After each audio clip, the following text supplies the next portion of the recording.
ছাড়া আর কোনো দরবার নাই। আমি কোথায় যাব? আমি আজ 40 বছর ধরে একই কথা শুনি, তুমি যাও সালামুন আলাইক। আমার তো ওনার দরবারেই পড়ে থাকতে লাগবে, পড়ে থাকতে হবে। এই কথা বলছে মনের বেদনা আর দুঃখ ব্যথা, এগুলো মথিত করে ভেতর থেকে বাষ্পায়িত হয়ে এই বেদনাগুলো চোখ দিয়ে টপ টপ করে পানির আকারে বের হয়ে আসে। রব্বুল আলামিনের রহমতের দরিয়ার মধ্যে জোশ চলে আসলো, রহমতের সাগরে জোয়ার শুরু হয়ে গেল।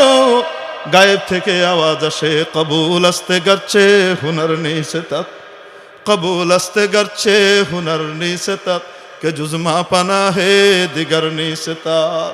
বান্দা, যেহেতু আমি ছাড়া যাওয়ার আর কোনো জায়গা তোমার নাই, আর কোনো যাওয়ার জায়গা তোমার নাই, অতএব তুমি তোমার যত ইবাদত আছে কবুল হওয়ার